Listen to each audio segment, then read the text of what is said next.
So Rudy of Alpha Investments may have just made $1.5 million selling unique promo cards given to him by the creators of Flesh and Blood, Legend Story Studios.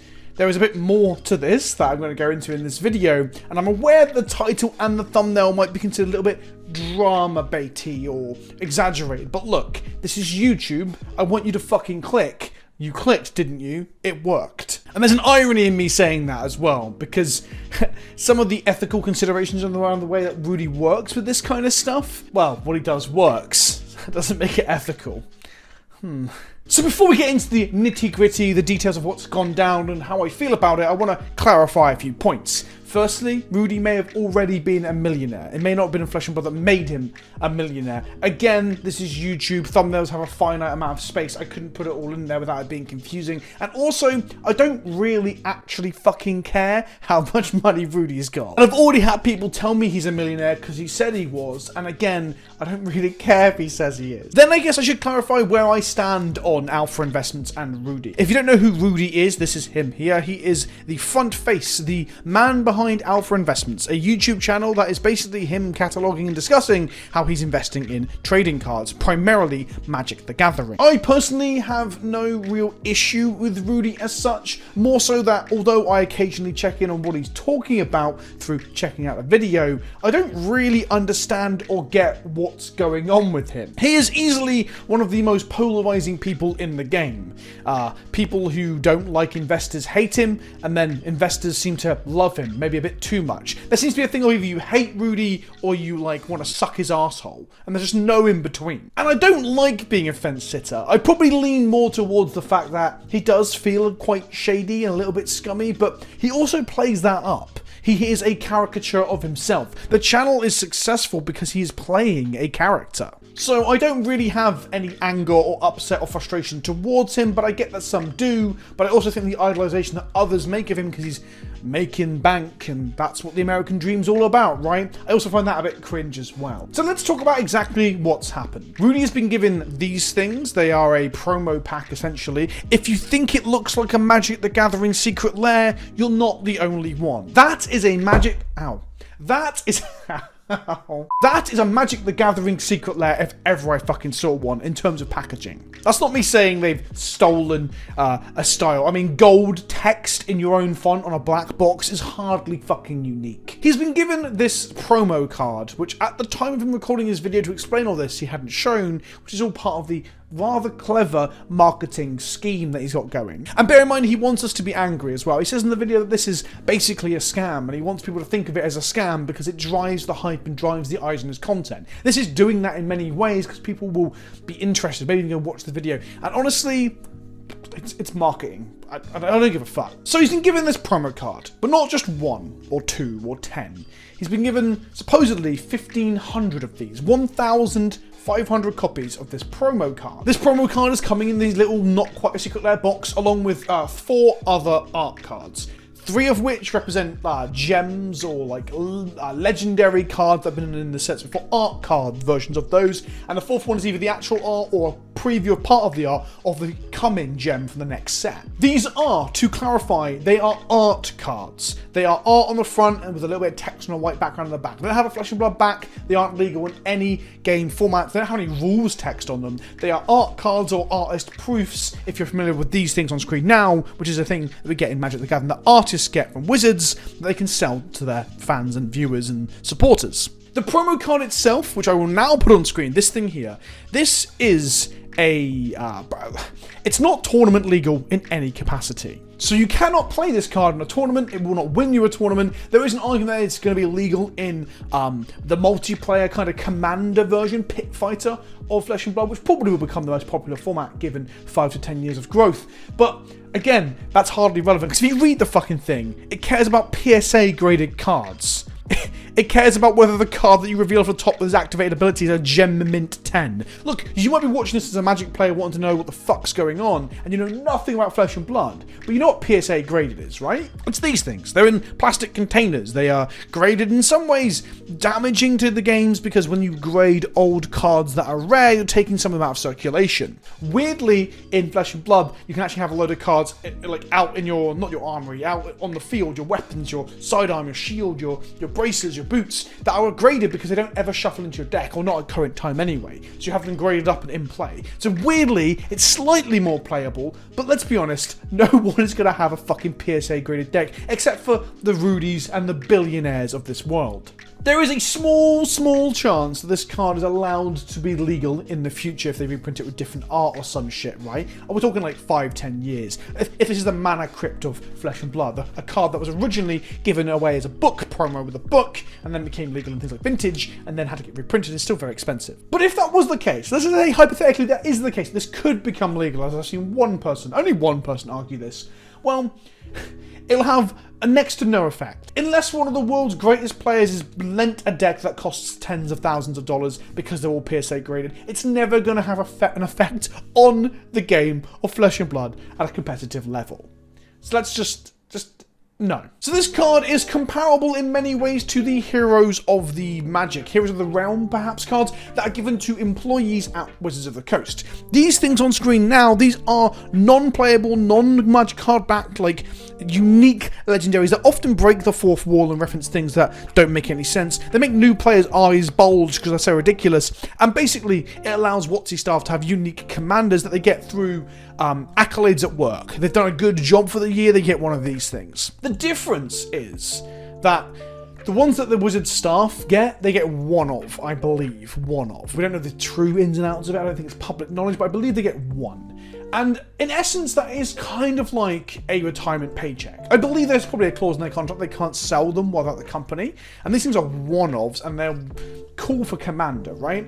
But it means that when someone retires from working at Wizards of the Coast in, I don't know, 10, 15 years, and one of these cards exists and it goes into the secondary market, collectors are going to be frothing at the gash to get it, and I imagine it'll be quite an expensive collector's item. So this kind of thing exists in other games already, but it's a much more softer, subtler, one-off occasion thing, making it rarer, but not exactly bringing bad optics to the game. With Flesh and Blood, Rudy has got 1,500 of these things. He's paid to get them packaged like this. He said in the video, I think it's 16 grand he paid to Flesh and Blood. And the reason he's been given these, let's get down to that. The reason he's been given these is because he's one of the few people that give the game a fucking chance when it was struggling 2 years ago. He regales a story in the video that will be linked in the description below. I never thought I'd be linking to an Alpha Investments video. He regales the story of how James, the CEO of Legend Story Studios, was struggling to get stores to stock it because the situation in America, and well, around the world, wasn't great for card games just going under constantly, so people weren't keen to stock Flesh and Blood, where Rudy was keen to pick up a load of stuff, collect it, mention it to his audience, get people on board, because he's got connections, I guess. So, as a thank you, he was given these things, but he was given 1,500 copies of them. There's all the context. So how is he making $1.5 million? Well, Rudy is selling each one of these, or has sold them at time of recording this video, because it was over the weekend when I was off on holiday. He's selling each one at $1,000 to a patron. So if you are a patron on his Patreon, you pay $1,000, you can get one of these little boxes that has 4 art cards and 1 promo non-legal tournament hero in it. You get 5 cards for $1,000. And that don't sell, he's going to burn. The fuck is that? And this is part of the clever thing, right? Because if they all sell, there's 1,000 of them in the wild, or 1,500 of them in the wild, he's made $1.5 million. And then there's a question of whether or not the card goes up or down, or if anyone even wants it. It might be people who give him $1,000 to get a card that ends up being worth 100 or 200. I'm no economist. I don't give a fuck about card collecting, investment, financial thing, apart from this sort of interesting note here. So I can't really speculate on where this card's going in terms of price or value. But if only like 20 people bought in, and he had to burn like the other 1,400, the card becomes super rarer, right? Because there's no more of these in existence. Rudy says a thing in the video that plants a seed that he believes is going to the moon, to use some investment terminology, that he's keeping 10 for his family, friends, and children. Which suggests, to the audience subtly that he believes it's going up. Whether or not that's a truthful thing that he does, or it's part of the marketing gimmick, I don't know. He's very good at marketing though, let's be honest. So that's that. I believe at time of writing he has sold them all, although it's not clear, he's not being super transparent about what's going on there. If he has, it's $1.5 million of new liquid cash that he's made from a present from a games company. Is this a problem? Well, there are some ethical considerations to be had, right? Firstly, it's a FOMO thing. He was selling it for 24 hours at $1,000, which is not small change for the majority of card game players or collectors, and only through his Patreon. So there was not gatekeeping as such, but it was behind a paywall. There is a FOMO element of the fear of missing out, so you have to pick it up soon. But ultimately, it's not a game piece that is essential to play in the game, so who actually gives a fuck? And that's kind of where I land, just generally, just gives you my bullet point synopsis as I ramble for 10 minutes straight. But I don't really care, because it's not playable, and it's even designed in a way to be absurd. To reference the collector, big ball, Wolf of Wall Street shit that Rudy is known for, but not playable in the game because no one's ever going to have those fucking requirements met, let alone even own the card if there's so few of them in existence. Is it ethical to give people things that basically are a paycheck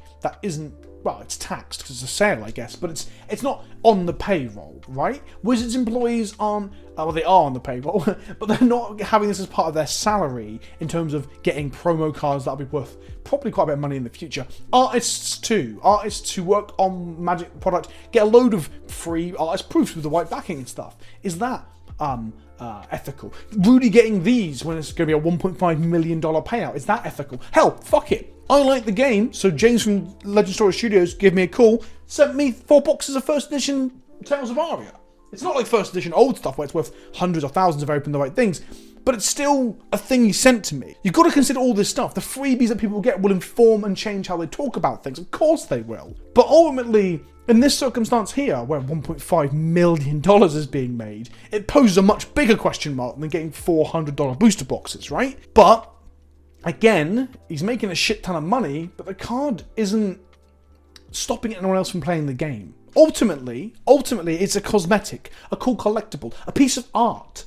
It's not a game piece, so it's not hurting the game in any way, at least not in terms of playing. There is a problem of optics here. I mentioned it earlier, but Rudy is known for being a bit scummy and a bit sweaty Wall Street. He plays it up himself. He is dirty Rudy, taco Rudy. Honestly, I don't even know half the fucking running jokes that he makes in his video. If I watch one video, I'm often very confused because I'm just not an entrenched fan who knows what the fuck he's talking about. But he plays it up. And having him be the guy who's bringing these eyes to the game and making $1.5 million whilst doing so does not do well to dissuade the idea that this game is one big fucking pyramid scheme. The often memed response to Flesh and Blood being talked about, as in my video where I'd said, is it a scam? Because that is the discourse, that is the lexicon being used to discuss this game. Is it a scam? In that video, the responses I got from people were saying, we haven't seen it played. Is it just for people who are collecting and or investing? Is it people sitting on expensive boxes and staples to sell, cold foils to sell, and then the thing will collapse later down the line? Personally, I don't believe so. I haven't made a huge amount of Flesh and Blood content yet, but I really like the fucking game. I've been talking to people on my Discord about it, planning to play some games this week. Shout out to Barry and Sushi and people. And I'm probably going to go to the Calling in Utrecht in December as well, because the game is really fucking fun. It's really fucking good. But this is not good optics. It doesn't do anything to dissuade those critics. If anything, it gives them more fuel for the fire, and that's not great for the longevity of your game because you're trying to win around the general audience. Flesh and Blood has been changing in recent time in the sense that Tales of Aria First Edition, the thing I'm trying to point to and failing, that is much more readily available than the first editions of Welcome to Wrath and all the early boxes, in the same way it kind of happened with Magic. Even the first edition isn't commanding the ridiculous price tags that some of those cards do. So it's changing. It's becoming a player's game where more and more people are playing, more and more stores are running armory events and similar, nationals, the callings, all that sort of stuff happening. It's becoming a player's game.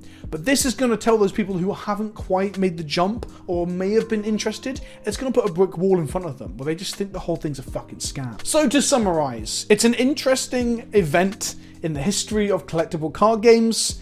It's kind of cool in a way, I'm not going to lie. The whole thing is kind of super interesting, right? And I had people in my DMs, several creators, people outside of Flesh and Blood completely as well, saying, oh, they fucked this one up.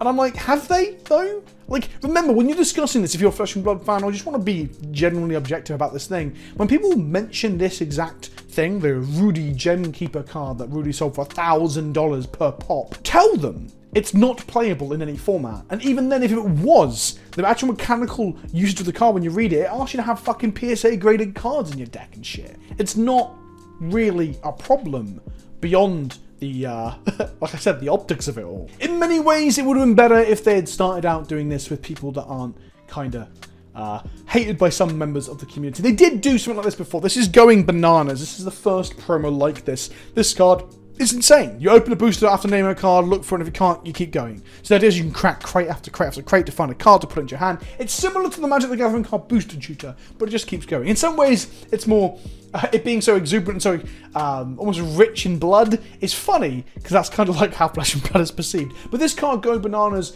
I believe it's a promo for a games company that is based around apes and bananas as their like branding in the New Zealand, Australia area. So it is something on theme for them, and this Rudy's obviously literally Rudy. If this was another game store, if Channel Fireball got it, or the Prof got it for his support of the game and similar, Red Zone Rogue, he should probably get something like this, something like that. See what I mean? It'd be less of a problem. Because it's Rudy, and because there's so many of them, because the money getting made, it just makes it all have a bit of a sour, bitter taste in people's mouths, and I can understand it. But ultimately, it does not fucking matter. So I'm going to hand it off to you at this point. I've said it doesn't fucking matter. I'm pretty staunch in this, but I'm always willing to listen to people if I'm missing something. Have I missed something? Is there a detail that I have not included in this video that you think is really, really important? Let me know in the comment section below. In the meantime, be good to one another. I'll have Magic gameplay coming out tomorrow, Warhammer Wednesday on Wednesday, and just more Magic later in the week too. In the meantime, ta-ta for now. In the meantime, ta-ta for now? In the meantime, be good. Ta-ta for now. What the fuck am I talking about?